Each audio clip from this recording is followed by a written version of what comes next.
Revenue તલાટીની જે ભરતી હતી તેની જાહેરાત કરવામાં આવી અને તેના જે નિયમોમાં ફેરફાર કરવામાં આવ્યા છે, પરંતુ ક્યાંક જે નિયમોમાં ફેરફાર કરવામાં આવ્યા છે તેની સીધી જ અસર વિદ્યાર્થીઓ ઉપર થઈ છે અને ખાસ કરીને જેટલા પણ ઉમેદવારો છે, જે લોકો આ પરીક્ષા આપવાના છે તે લોકો પણ અત્યારે હાલ રોષે ભરાયા છે. કારણ ફક્ત એટલું જ છે કે જે પહેલાં પરીક્ષા લેવામાં આવતી હતી એના કરતાં વધારે ને વધારે પરીક્ષા છે તેને અઘરી બનાવી દેવામાં આવી છે. આજે આપણે સવારે આપણે યુવરાજસિંહ જાડેજાને પણ સાંભળ્યા હતા, પરંતુ હવે આ દરેક વાતને સમજવી છે કે કેમ આ નિયમોમાં ફેરફાર કરવામાં આવ્યા છે, પહેલા કયો નિયમ હતો ને હવે કયો નવો નિયમ લાવવામાં આવ્યો છે.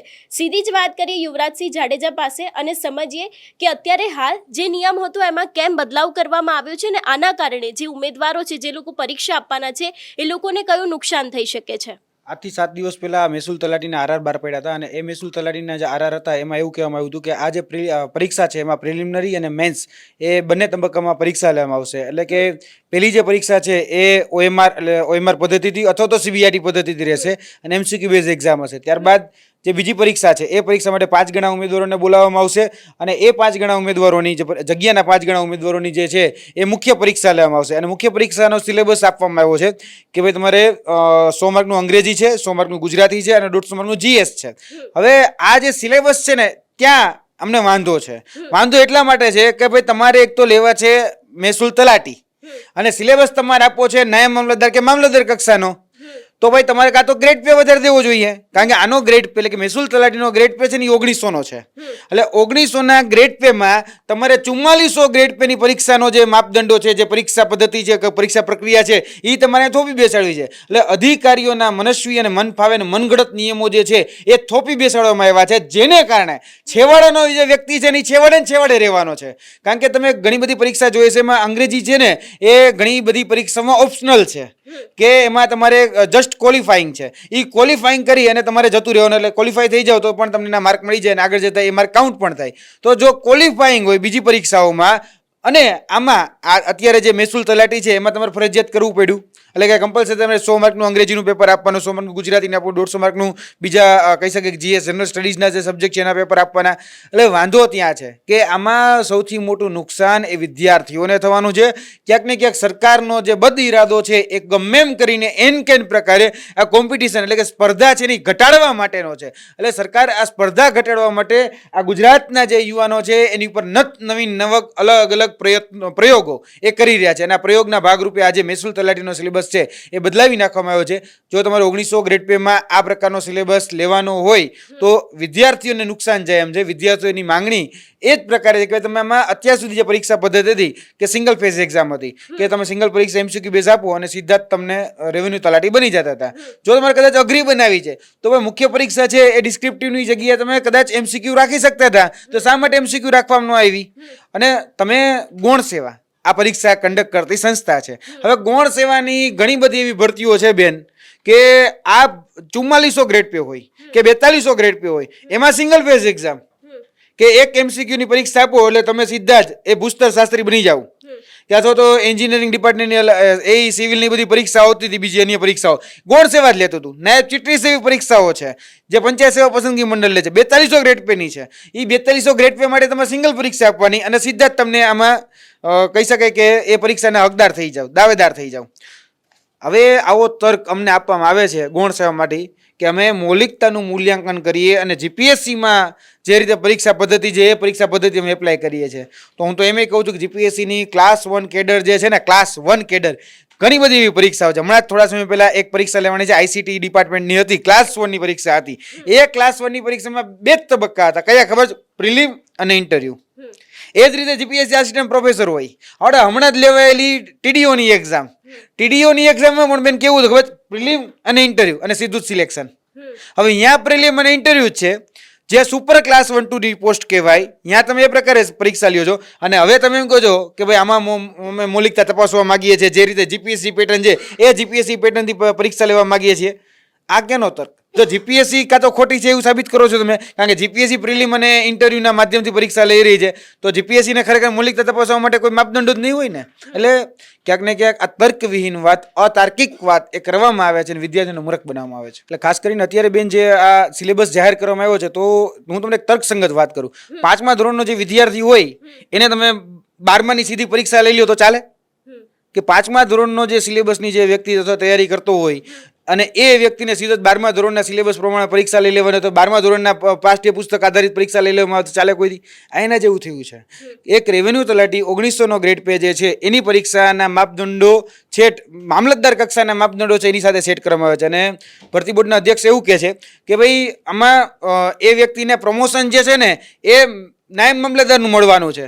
તો સાહેબ નાયબ મામલતદારનું પ્રમોશન આજે ને કાલે નથી મળી જવાનું. એના માટે 8 વર્ષ છે.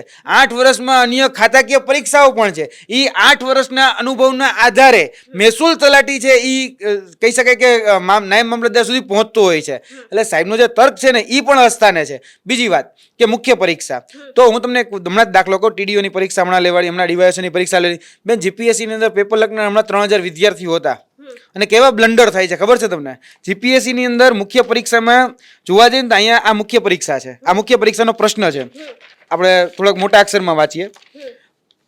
ભારતના સંવિધાનમાં 61માં સુધારાને કારણે ભારતની લોકશાહીને મજબૂત થવા માટે વધારે બળ મળેલ છે. ચર્ચા કરો. ભારતના સંવિધાનમાં 61મો જે સુધારો છે ને એના સંદર્ભે આ પ્રશ્નની ચર્ચા કરવાની હતી કે લોકશાહી એના કારણે કઈ રીતે મજબૂત બની.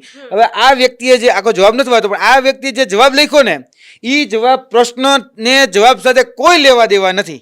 કોઈ લેવા દેવા નથી. તોય આ વ્યક્તિને 6.5 માર્ક આપ્યા છે. તમે વિચારો કે આ વ્યક્તિનો પ્રશ્ન જે હતો એ 61માં બંધારણીય સુધારાના સંદર્ભમાં હતો. ત્યારબાદ આને તો 6.5 આપ્યા. એના પછી હજી હું તમને કહું, આ GPSC Gujarat public service commission જે બંધારણીય સંસ્થા છે, જેની પાસે તો બહુ મોટો સ્ટાફ હોય ને, બંધારણીય સંસ્થા છે, તમામ પ્રકારના તજજ્ઞો, કહેવાતા તજજ્ઞો ને બધું ઘણું બધું હોય. આ જ પ્રશ્ન છે, એ જ પ્રશ્ન કે ભારતના સંવિધાનમાં 61માં સુધારાને કારણે ભારતની લોકશાહી, આ એ જ પ્રશ્ન છે. અને એ જ પ્રશ્નમાં આ આખો જવાબ બેન જુઓ ને, પક્ષ પલટાનો વિરોધી કાયદો. આ ભારતીય બંધારણમાં 52મો જે સુધારો થયો ને એના વિશે જવાબ લખેલો છે. તોય આ વ્યક્તિને બેન માર્ક કેટલા આપ્યા? 8.5. બોલો, આ રીતે પેપર ચેક થાય છે. મારો કહેવાનો ભાવાર્થ શું છે કે બેન, જે જગ્યાએ જીપીએસસી છે તો જીપીએસસીમાં 3000 પેપર ચેક કરવામાં ફાફા પડી જાય છે. સાચા પેપર ચેક થતા નથી. આ બ્લન્ડર છે. અને છતાં પણ આ લોકો ગૌણ સેવામાં મુખ્ય પરીક્ષા લાવી આ વિદ્યાર્થીઓના ભવિષ્ય સાથે ચેડા કરે છે. તકલીફ ત્યાં છે. હવે તમે 3000ના યોગ્ય પેપર ચેક નથી કરી શકતા તો આ વખતે કેટલા કરવાના છે ખબર? આ 2300ની જગ્યા છે. 5 ગણા જગ્યાના 5 ગણા ઉમેદવારને લોકો મુખ્ય પરીક્ષામાં બોલાવવાના છે. એટલે કશું જ કઈ ને 13થી 14000 લોકો તો પરીક્ષા આપવાના જ. હવે 13થી 14000ના પ્રશ્નો ચેક કરવાના. તો પ્રશ્ન કેટલા? એક વ્યક્તિના 3 પ્રશ્નપત્ર, કારણ કે ગુજરાતી, અંગ્રેજી અને સામાન્ય અભ્યાસ, આ 3 પ્રશ્ન થયા. હવે કાંઈ નથી કહીને બેન 15000ના પ્રશ્નો ચેક કરે. 15 45,000 પ્રશ્નપત્ર ચેક કરી શકે અને બધા જ પ્રશ્નોના સાચા જવાબ આપી શકે એવું આપણી પાસે મિકેનિઝમ છે. સરકાર પાસે કહી શકાય એવા પ્રાધ્યાપકો કે શિક્ષકો કે અધ્યાપકો કે એવી કઈ છે વ્યવસ્થા છે નહીં, પણ લેવી છે મેન્સ એક્ઝામ. એટલે હમણાં ફાલ્ગુનભાઈ જે વાત કરીને કે આ જીપીએસસી જે છે, જીપીએસસી સૌથી વધારે બ્લન્ડર કરે છે. આ જીપીએસસીની પરીક્ષામાં બેન અગણિત સવાલો ઉઠ્યા છે, અગણિત સવાલો. અને હવે એવું કહે છે કે અમે જીપીએસસી જેવું મોડલ ગૌણ સેવાને બનાવવા માંગીએ છીએ. આ પ્રકારે કહે છે કે તો બેન જીપીએસસી જેવું મોડલ તમે હમણાં જ દાખલો આપ્યો કે જીપીએસસીની સુપર ક્લાસ 1 પોસ્ટ છે, એમાં ઇન્ટરવ્યુ અને પ્લસ પ્રિલિમ. ત્યાં તો સીધા જ તમે ક્લાસ 1 અધિકારી બની જાઓ. ટીડીઓ જેવી એક્ઝામ, એમાં પણ ટ્રાઇબલ ડેવલપમેન્ટ ઓફિસરની પરીક્ષા હમણાં જ લેવાની. હમણાં GPCB board, pollution control board, એની પરીક્ષા સુપર ક્લાસ 2 ભરતી માટે હમણાં જ લેવાની. 2 ફેઝ, પ્રિલિમ, ઇન્ટરવ્યુ, સીધું સિલેક્શન. કાં જીપીએસસી મૂર્ખી લાગે છે? કારણ કે જે રીતે અમને ગૌણ સેવાના અધ્યક્ષ જે છે એ સમજાવી રહ્યા છે મીડિયાના માધ્યમથી, એવું કહી રહ્યા છે કે અમે બહુ જ આ જે વ્યવસ્થા છે એને સુચારું ગોઠવવા માંગીએ છીએ. આ પરીક્ષા પદ્ધતિમાં મૂલ્યાંકન સારું થઈ શકે, વૈચારિક રીતે સશક્ત વ્યક્તિ મળી શકે. એટલે આ પરીક્ષામાં આ પ્રકારે આમાં વૈચારિક રીતે સશક્ત વ્યક્તિ મળવા માટે તમારી પાસે મૂલ્યાંકન કરવા માટે પહેલા માણસો છે. ગૌણ સેવાને પહેલા પૂછવું પડે. અને ગૌણ સેવા પાસે પૂરતો પહેલા તો ગૌણ સેવા પસંદગી મંડળને પૂરતો સ્ટાફ નથી, ન્યાય 50%ની ઘટ છે. ગૌણ સેવા પસંદગી મંડળ બોર્ડ એની પાસે પૂરતો સ્ટાફ નથી. અત્યાર સુધી સચિવને ઇન્ચાર્જ અધ્યક્ષના નામથી ચલાવતા હતા. હસમુખભાઈ પટેલ હતા થોડો સમય પહેલા, તો એમાં કઈ ત્યારે તો કઈ કાયમી આપણી પાસે અધ્યક્ષ પણ નહોતા. કાયમી અધ્યક્ષ તો હમણાં આવ્યા. 50% તો સ્ટાફ નથી. અને જેની પાસે 50% સ્ટાફ નથી એ એમ કહે છે કે તમારું પેપરનું ઇવોલ્યુશન અમે બહુ સરખી રીતે, સારી રીતે કરીશું. એટલે કોને મૂર્ખ બનાવો છો? આ મૂર્ખ બનાવો યોજના અંતર્ગત બધા જ આ ઉમેદવારોને મૂર્ખ બનાવવામાં આવે છે. બીજું કશું જ નથી આમાં. મેન્સમાં છે ને બેન એક બ્લન્ડર કેવું છે ખબર? મૌલિકતા. હવે મને કયો મૌલિકતા મારે ચેક કઈ રીતે કરવી તમારી?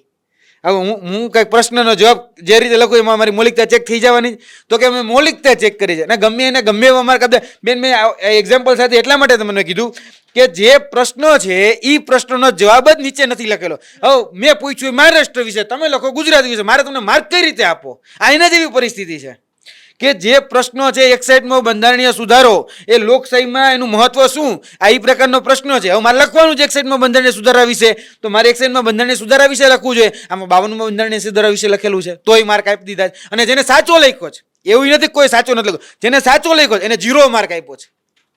બોલો, હવે જે સાચો લખે એને 0 માર્ક છે, જે ખોટો લખે એને 8 માર્ક, એને 6 માર્ક. આ માપદંડો કઈ રીતે તૈયાર થશે? એટલે પહેલા તો તમારા સ્ટાફની ભરતી કરો. પેલા આ રેવન્યુ તલાટીની ભરતી કરતા ગૌણ સેવા પેલા પોતાની ભરતી પૂરી કરે, પોતાના ક્લાર્કની ભરતી કે પોતાના અધ્યાપક પ્રાધ્યાપક. આ પેપર ચેકર તમારી પાસે છે? કારણ કે આ બધા પેપર ચેક કરશે કોણ? કારણ કે પેપર ચેક કરવા માટે માણસો તો જોશે ને. અને આ આટલી બધી હ્યુમન એરર સામે આવી રહી છે. આ એક તો એક્ઝામ્પલ છે, બાકી હું તમને 10 પ્રશ્નો ગૌણ સેવા જીપીએસસી ના દેખાડી શકું એમ છું કે જેમાં ભૂલ છે. અને હવે શું કીધું ખબર બેન, જેમ હમણાં ભાઈ વાત કરી ને જોશીભાઈ, પેપર જ નહીં દેવાના. એટલે કે ન બજે કે બસ, ન રહે કે બસ, ન બજે કે બાસુરી. તમારા પેપર જ તમને મળે. કાલ સવારે બેન હું તમને આ પેપર લઈને બહાર આવું તો તમને કહી શકું જો ભાઈ મારા પ્રશ્નનો જવાબ કરો. પેપર જ લઈ લેવાના અને પછી દેવાના જ નહીં. કોઈ જગ્યાએ પેપર દેવાની રીચેકિંગની કાં તો કહી શકે કે રીએસેસમેન્ટ આપણે જેને કહીએ છીએ રીએસેસમેન્ટની કોઈ સુવિધા જ નહીં. તમે દલીલ જ ન કરી શકો, તમે માગી જ ન શકો, તમે એમાં સુધારો થતો હોય છે તોય અમે નહીં કરી એવું સ્પષ્ટ નોટિફિકેશનમાં લખી દેવાનું. એટલે આ તાનાશાહી છે, આ સરમુક્તિશાહી છે. મન ફાવે એમ થોપી બેસાડવાનું. જેમ રોલેક ટેકના કાયદો આપણી પર થોપી બેસાડવા માટે જે અંગ્રેજો આવ્યા હતા એને કીધું આ તો તમારે માનવો જ પડશે, એના જેવું છે. એટલે આ કાળા અંગ્રેજો છે. અને એ ગમે એમ કરીને અત્યારે આ ભરતી બોર્ડ જે રેવન્યુ તલાટી લેવાના છે, મહેસૂલ તલાટી જેને આપણે કહીએ, એમાં મામલતદારનો સિલેબસ ગાળી દીધો અને હવે એમ કહે છે કે તમારે આ પરીક્ષા આ રીતે જ પાસ કરવાની છે. એટલે આ બિચારા યુવાનો જોવા જઈએ બેન, સતત પરીક્ષાની તૈયારી કરતો. બધા લોકો બોલી નથી શકતા, બધા લોકો બહાર આવીને વાત નથી કરી શકતા. આજે ઘણા બધા ગામડાના વ્યક્તિઓ બેન ગામડે તૈયારી કરતા હશે, એના માતા પિતા પેટે પાટા બાંધીને તૈયારી કરાવતા હશે. આજે એની ઉપર શું વીતતી હશે? એ કદાચ ગાંધીનગર નથી આવી શકતો એની ભૂલ, અથવા તો રજૂઆત નથી કરી શકતો એની ભૂલ. એ બિચારો એવું વિચારે છે કે હું ઘરે બેસીને આની તૈયારી કરું, મારે ગાંધીનગર જાઉં તો આખો દિવસનું ભાડું જોઈએ અને મારે આખો દિવસ ત્યાં જાય ખરી. આજે સમય અને પૈસા બંનેની આજે કહી શકાય બરબાદી છે. કારણ કે અહીંયા તો ભરતી બોર્ડનું કોઈ સાંભળતો નથી. આથી 2 દિવસ પહેલા વિદ્યાર્થીઓ ગયા હતા, અરે ગૌણ સેવાએ પોતાના દરવાજા બંધ કરી દીધા છે, અંદર નથી આવવા દીધા. સચિવ તો શું, અરે સામે પીયુન સાંભળવા તૈયાર નથી ને ગૌણ સેવાની અંદર. સચિવ અધ્યક્ષ તો બહુ દૂરની વાત રહી, ગૌણ સેવામાં જઈને તો પીયુન સાંભળવા તૈયાર નથી કે ભાઈ અમારી અરજી તમે લ્યો, આની ઉપર તમે અમે ઇન્વર્ટ કોપી કરીને આપો ને તમારા અધ્યક્ષને કહો કે મારા વાંધો છે. કોઈ સાંભળવા તો નહીં. હવે બેન સાંભળે નહીં, જ્યાં સંવાદ ન થાય ત્યાં સમાધાન કઈ રીતે થાય મને સમજાવો. આ લોકો આ બધા બૂમ બરાડા પાડે છે પણ અહીંયા કોઈને સાંભળવું તો જોઈએ ને. આજે અમે ગયા તો કમસે કમ સચિવે કીધું કે ના ભાઈ તમારી વાત છે એવું મૂકી. આજે વિદ્યાર્થી આગેવાન તરીકે અમે જાય ત્યારે કોઈક કહે છે, બાકી સામાન્ય આ નાગરિક છે એને તો શું સમજવાનું? ચલો આ સામાન્ય વ્યક્તિઓ જ્યારે જે ગૌણ સેવાના પગથિયા ચડે છે અને તરત જ દરવાજો ગેટ છે એ બંધ કરી દેવામાં આવે છે, તો ગૌણ સેવા આ ભરતી બોર્ડ છે એને શું કર્યું? શા માટે આપણે રાખ્યું છે? આપણે એને હું કહે પગાર દઈએ છીએ, પગાર આપણે ટેક્સના પૈસામાંથી દઈએ છીએ. દરેક નાગરિક આજે જઈને ઉપર તો બધાના પ્રશ્નો સાંભળવા જોઈએ, શા માટે નથી સાંભળતા? એટલે આ તાનાશાહી ભર્યું વર્તન અત્યારે ગૌણ સેવા પસંદગી મંડળ મન ફાવે મનગઢત નિયમો થોપી બેસાડીને ચલાવે છે. સીધા જ વાત કરીએ ઉમેદવારો પાસે કે આ જે નિયમ બદલવામાં આવ્યો છે એને લઈને એ લોકોને કઈ નુકસાની પડી રહી છે ને ખાસ કરીને એ લોકોનું શું માનવું છે? તમારું શું નામ છે? ફાલ્ગુન વાઘેલા. અને હું છેલ્લા ઘણા સમયથી વિદ્યાર્થીઓ માટે જે આ ગુજરાતની અંદર થઈ રહ્યું છે એને બહુ બારીકાઈથી જોઈ રહ્યો છું કે ધીરે ધીરે તમામ પરીક્ષાઓની અંદર મેઇન્સ લાવવામાં આવી રહી છે, પરંતુ જે મેઇન્સ લાવવામાં આવે છે એના પેપર કોણ ચકાસશે, એ કઈ પદ્ધતિથી ચકાસશે એવું વિદ્યાર્થીઓને કહેવામાં જ નથી આવતું. તમે મેઇન્સ લાવી દો છો, તમારો ઈરાદો સારો છે, પણ એની પાછળ તમે પૂરી અમને કાર્યશૈલી બતાવો કે કઈ રીતે તમે ચકાસશો. કારણ કે ઘણા બધા વિદ્યાર્થીઓના એવા આવે છે કે જેમણે અતાર્કિક રીતે લખેલું હોય, જે પ્રશ્નનો જવાબ એને અનુરૂપ ન હોય તો એને 2.5 માર્ક્સ મળ્યા હોય, અને જેણે જીપીએસસીની અંદર 4 મેઇન્સ આપેલી હોય અને એણે એકદમ સરળ ભાષામાં સમજાઈ શકે એવી રીતે જે પ્રશ્ન પૂછ્યો હોય એને અનુરૂપ જવાબ આપે તો 2.5 માર્ક્સ આપે છે. તો જો જીપીએસસીમાં આવું થતું હોય તો શું ગણતરી કે પીએસઆઈ મેઇન્સમાં તમે નાખી દીધું, હવે તમે રેવન્યુ તલાટીમાં પણ નાખી દીધું, તો વિદ્યાર્થીને અન્યાય નહીં થાય. આ દરેક પરીક્ષાની અંદર થોડા સમયની અંદર જ આ મેઇન્સ નાખી દેવામાં આવી છે. એનું કારણ શું? જેમ યુવરાજભાઈ હમણાં બતાવ્યું કે તો ગુજરાત હાઈકોર્ટની અંદર લેવામાં આવે જ છે, એ નાયબ મામલતદાર સમકક્ષ એક પોસ્ટ છે. તો ગુજરાત હાઈકોર્ટની હમણાં જ મેઇન્સ ગઈ તો એ હતી MCQ આધારિત. તો હા, ડીવાયએસઓની. તો ડેપ્યુટી જે સેક્શન ઓફિસર છે અને નાયબ મામલતદાર છે, GPSC બંને એક જ કન્ડક્ટ કરે છે. તો જ્યારે તમને રેવન્યુ સેક્રેટરીમાંથી પ્રમોશન મળે છે તો તમે નાયબ મામલતદાર થાવ છો. તો નાયબ મામલતદારનો સિલેબસ જે હાલ GPSCમાં છે એ 400 માર્કનો છે, મેઇન્સનો. અને રેવન્યુ તલાટીનો 350નો કરી નાખ્યો. મતલબ એક સમાન જ કરી નાખ્યો. તો જે પરીક્ષા તમે આપો છો એમાંથી તમને જે પ્રમોશનલ પોસ્ટ મળવાનું છે એ બંનેના કઈ રીતે માપદંડ સમાન હોઈ શકે એક્ઝામના? તો આનો જવાબ પણ કોઈ વિદ્યાર્થીઓને આપતું નથી. વિદ્યાર્થીઓ તો શું શું કરે એમ વિચારે છે.